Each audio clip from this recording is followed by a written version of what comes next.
Good morning children. तो चलिए आज जो है चैप्टर 6 द शहनाई ऑफ बिस्मिल्लाह खां, आज हम लोग इस स्टोरी को जानेंगे। शहनाई ऑफ बिस्मिल्लाह खां के जीवनी के बारे में इसमें दिया हुआ है। कहते हैं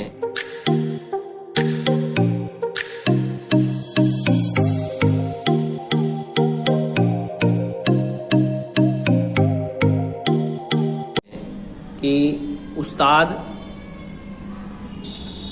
बिस्मिल्लाह खां ही the great shehnai maestro and the recipient of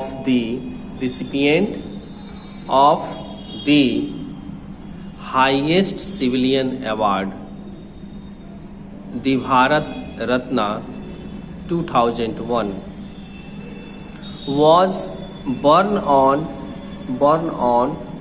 21 March 1916 in a well-known family of musicians in Bihar. Ustad Bismillah Khan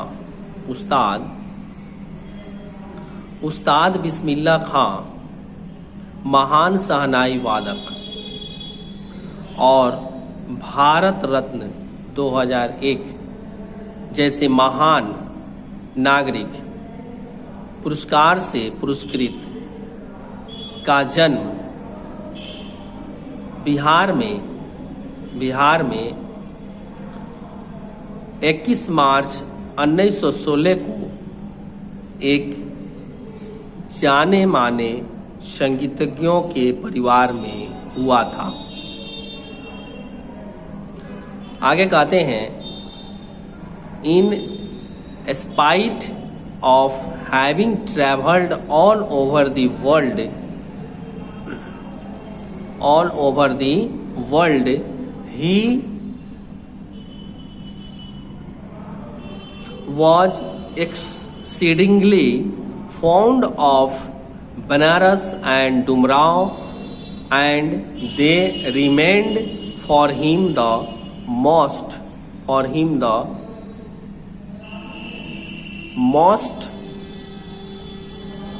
wonderful towns of the world। आगे बताते हैं कि पूरी दुनिया का सैर करने पर भी वे बनारस और डुमरांव को अत्यधिक चाहते थे और उन्होंने विश्व के सुंदर शहरों में रुकने से इनकार कर दिया था जिन्हें कई जगह उन्हें रहने के लिए ऑफर दिया गया था कि आप यहाँ रह जाइए, लेकिन वह सबसे अत्यधिक जो है जगह को प्यारा वो बताते थे, वह था उनके लिए बनारस और डुमरांव। आए कहते हैं कि he passed away on 21 March 2006 at the age of 90 after a prolonged illness। ठीक है, आगे बताते हैं कि 21 अगस्त 2006 को 90 वर्ष की अवस्था में एक लंबी बीमारी के उपरांत उनका इंतकाल हो गया। He was given a state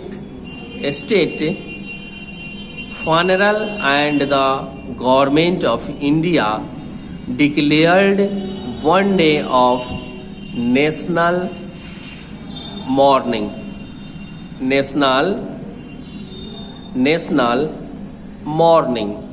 आगे बताते हैं कि राष्ट्रीय सम्मान के साथ उनको दफन किया गया और भारत सरकार ने एक दिन का राजकीय शोक घोषित किया। एक दिन का राजकीय शोक घोषित कर दिया। तो ये थे महान हमारे शहनाई वादक जो हमारे देश के नाम को रोशन किए। ये इनकी जीवनी थी।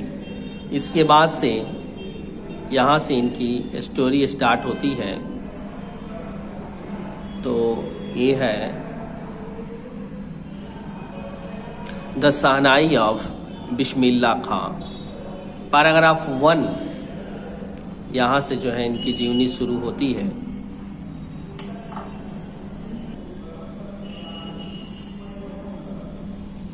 तो आइए इनकी स्टोरी हम लोग जानते हैं। कहते हैं कि emperor Aurangzeb banned the playing of a musical instrument called pungi in the royal residence for it had a shrill unpleasant sound. आगे बताते हैं इस स्टोरी में कि बादशाह औरंगजेब ने पुंगी नामक वाद्य यंत्र को राजघराने में, रॉयल रेसिडेंस राजघराने में बजाने पर प्रतिबंध लगा दिया था। The pungi become the generic name for reeded noise maker. बताते हैं यह बैन क्यों लगाया था, क्योंकि यह अप्रिय तीव्र ध्वनि उत्पन्न करता था। मैंने अप्रिय और अप्रिय भी था और तीव्र ध्वनि उत्पन्न करने के कारण इस पर बैन लगा दिया गया था। Few had thought that it would one day be revived। कहते हैं पुंगी सामान्यतः शोर करने वाली सरकंडा के नाम से जाने लगा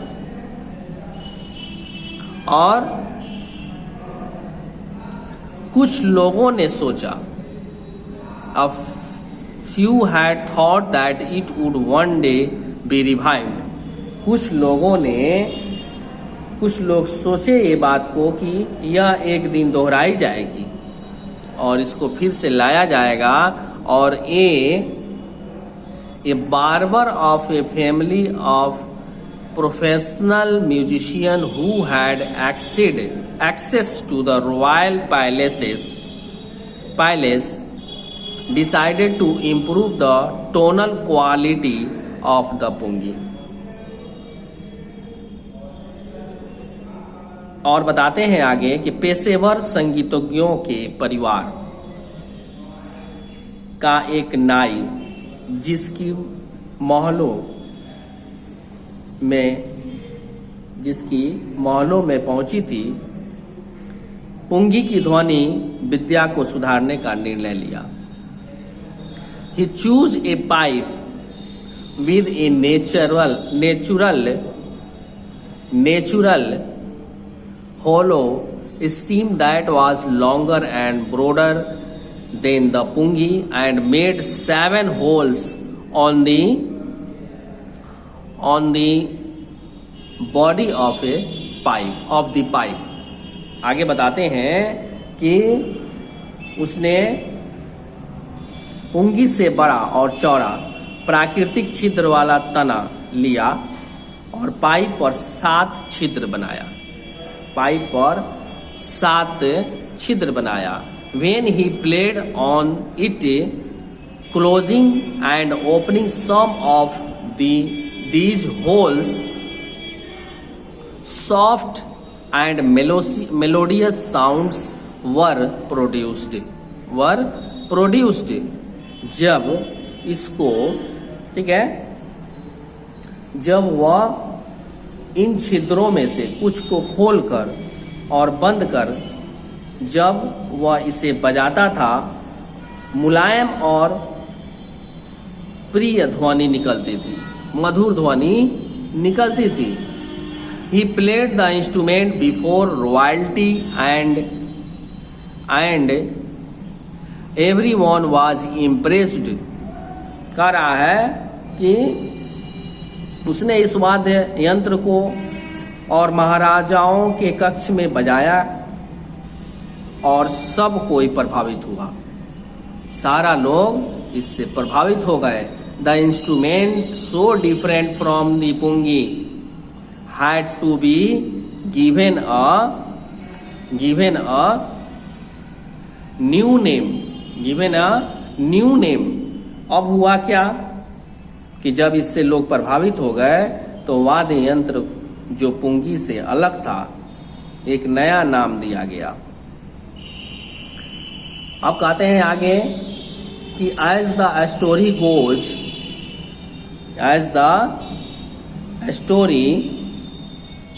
गोज ऐसी कहानी कही जाती है कि since it was first played in the shah's chambers and was played by a nai मतलब barber, the instrument was named the shehnai. ऐसी कहानी कही जाती है, ठीक है, कि यह पहली बार शहंशाह के कक्ष में बजाई गई और एक नाई मतलब हजाम के द्वारा बजाई गई, इसलिए इस यंत्र का नाम शहनाई पड़ गया। तो ये था आपका पैराग्राफ 1 का ये स्टोरी, ठीक है।